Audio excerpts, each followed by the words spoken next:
ऐसा है कि फौज में 3 डिस्टिंक्ट फोर्सेस हैं, जैसे कि आर्मी, नेवी और एयरफोर्स। तो आर्मी की अपनी पैरा कमांडो स्पेशल फोर्स है, एयरफोर्स की अभी उन्होंने लेटली शुरू की है गरुड़ स्पेशल फोर्स, तो नेवी की स्पेशल फोर्स का नाम है मरीन कमांडो। जी। लेकिन इन तीनों स्पेशल फोर्सेस में से हमारी एक ऐसी यूनिक स्पेशल फोर्स है जो कि 3 डायमेंशन में काम करती है, मीन्स हवा, ज़मीन और पानी के अंदर। एंड जाहिर है कि क्योंकि डायमेंशन तीनों हैं, तो जो हमारा ड्यूटी का तौर तरीका है, रवैया है, वो भी स्लाइटली थोड़ा-सा अलग है। और इसी के कारण जो हमारी ट्रेनिंग होती है, वो थोड़ी लंबी होती है, और उसमें गोताखोरी और उसमें लैंड वॉरफेयर और उसमें पैरा जंप, स्काई डाइविंग, ये सब इंक्लूड होता है। तो ओवरऑल ये लंबा ट्रेनिंग होता है और काफ़ी फिज़िकली और मेंटली बहुत ही डिमांडिंग कोर्स होता है। तो मरीन कमांडो बनने आप ऑफिसर मरीन कमांडो के लिए वॉलंटियर कर सकते हैं और सेलर जवान भी मरीन कमांडो के लिए वॉलंटियर कर सकते हैं। एज लिमिट क्या होती है? 25 साल की एज लिमिट होती है। तो जब, जैसे कि मैं पहले ऑफिसर की बात करता हूँ, जब ऑफिसर कमीशन होता है, मीन जब वो ऑफिसर बनता है, तो उसको 1 साल की बुनियादी ट्रेनिंग नेवी के बारे में करनी पड़ती है। उसके बाद उसको जहाज में 6 महीने व्यतीत करने पड़ते हैं, जिसको बोलते हैं वॉच कीपिंग, और उसके बाद वो जहाज में काम करने लायक हो जाता है। उसके बाद वो वॉलंटियर कर सकता है मरीन कमांडो कोर्स के लिए। और मैं आपको ये बात बता दूं कि आजकल इतने लोग वॉलंटियर करते हैं और वैकेंसी सिर्फ 4-5 हैं। तो जो सबसे यंगेस्ट लोग होते हैं उनको चांस मिलता है, और उसके बाद उनकी स्क्रीनिंग होती है, स्क्रीनिंग काफ़ी तगड़ी होती है। Basically you have physical and mental toughness exercises, यानी कि लंबी दौड़, स्प्रिंट्स, लंबी स्विमिंग, पुशअप्स, सिटअप्स, और ये rope work and climbing the rope, ये सब चीज़ें होती हैं। एंड गोताखोरी भी थोड़ी बहुत होती है। और उसके एंड देन फिजिकल फिटनेस के अलावा आपको मेडिकली फिट भी होना जरूरी है। तो मेडिकल फिट जो हमारी होती है, means heart, chest x-ray, lungs की capability, and your bones and joints, और आपकी आइज़, एंड ये सब चीज़ें होती हैं उसमें। हार्ट की कंडीशन बहुत अच्छी होनी चाहिए, ये सब होती है। उसके बाद आपकी मेरिट लिस्ट बनती है।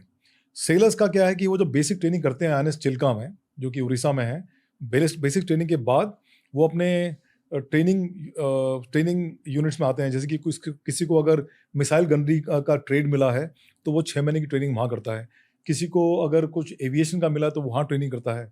सिमिलरली किसी को अगर एंटी सबमरीन, यानी कि पनडुब्बी से लड़ाई का एक ट्रेड है, उसमें अगर उनको सिलेक्शन हुआ है, तो वो 6 महीने की ट्रेनिंग करते हैं। और वही प्रोसेस वही है, सिलेक्शन प्रोसेस होता है 3 हफ्ते की उनकी। क्योंकि यहाँ पे ऑफिसर और सेलर, हमारी एक ऐसा कोर्स है मरीन कमांडो को, जहाँ ऑफिसर और सेलर का कोर्स एक साथ होता है। डिग्री ऑफ डिफिकल्टी भी एक जैसी है।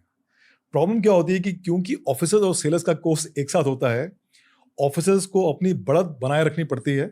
क्योंकि क्या है कि अगर आपने ट्रेनिंग के वक्त अपनी अच्छी प्रदर्शन दिखा दिया, तो जो सेलर्स आपके साथ जिंदगी भर रहने वाले हैं, उनके सामने आपकी अच्छी इमेज बन जाती है।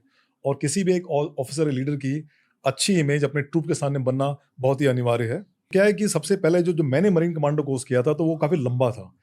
हमने शुरुआत की थी करीबन 8 महीने की गोताखोरी कोर्स से। गोताखोरी यानी कि आप पानी के अंदर 55 मीटर अंदर डाइव कर सकते हो, और उसके बाद आप कॉम्बैट भी अंडर वाटर लड़ाई कर सकते हो। आप अंडर वाटर जो एक सी माइन है, जो बॉम्ब की तरह होता है पानी के अंदर, उसको डिफ्यूज़ करना भी आप सीख सकते हो। इम्प्रोवाइज एक्सप्लोसिव डिवाइस को डिफ्यूज़ करना सीख सकते हो। और सो ये सब चीज़ें पूरी 8 महीने की ट्रेनिंग होती है। पहले ये भी काफ़ी टफ ट्रेनिंग होती है। एंड तो एक पहले वो कोर्स किया। उसके बाद हमने इन्फेंट्री स्कूल कमांडो बेलगांव में कोर्स किया। वो 33 दिन का कोर्स था। वो इन्फेंट्री के सारे ऑफिसर्स को वो कोर्स करना ज़रूरी है, अदरवाइज प्रमोशन नहीं होती उनकी। उसके बाद हमने एक छोटा सा 1.5 महीने का कमांडो कोर्स बॉम्बे में किया। एंड उसके बाद फिर मरीन कमांडो कोर्स किया, जो 8-9 महीने का था। तो पूरा, अगर आप पूरा इन सबको जोड़ें, तो करीबन 2.5 साल तक हम कोर्स ही करते रहे। और मरीन कमांडो को इसके बीच में छोटे छोटे और कोर्सेज किए, जैसे कि पैरा जंप किया, जो करीबन 1 महीने का था आगरा में।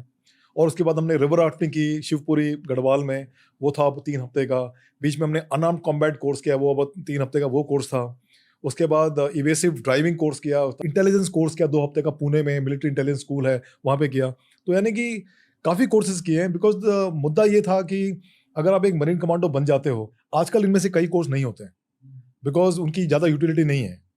And there are other forces, और भी कुछ टुकड़ियां हैं फौज में और फौज के बाहर जो ये काम करती है, उनका ये प्राइम फोकस है। इसलिए हम कई, जैसे कि ये गाड़ियां चलाना, ये सब ये हमारे कोर्स से बाहर हो गया है। और फोटोग्राफी, ये सब भी हमारे कोर्स से बाहर हो गया। हमने ये सब किया है। और वो तभी वो कोर्स काफ़ी लंबा हुआ। बेसिकली क्या होता है कि ये सब कोर्स करने के बाद आपको स्किल सेट तो मिलते ही हैं, बट उसके अलावा आपको क्या मिलता है कि आपकी जो what you call self confidence है, वो काफ़ी चरम सीमा में पहुँच जाता है और किसी भी कमांडो के लिए सेल्फ कॉन्फिडेंस बहुत ज़रूरी है।